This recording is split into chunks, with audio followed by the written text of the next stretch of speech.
Hello friends, welcome back to our channel.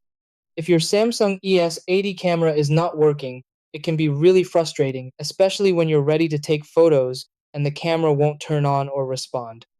You might press the power button and see nothing happen, or the lens doesn't extend, or the screen stays blank. This can happen due to simple issues like a drained battery, memory card problems, or minor system glitches. The tricky part is that it may look like a serious fault, but in many cases, it's something small that can be fixed quickly. The good thing is that with a few basic checks, you can often get your camera working again without needing repairs. Try these. Step 1. Charge the battery fully, or try a different battery if available. Step 2. Remove and reinsert the battery properly. Step 3. Take out the memory card and try turning the camera on. Step 4. Reset the camera by leaving the battery out for a few minutes. Step 5. Check and clean the battery contacts and lens area. Step 6. If it still doesn't work, try a different charger or consider servicing.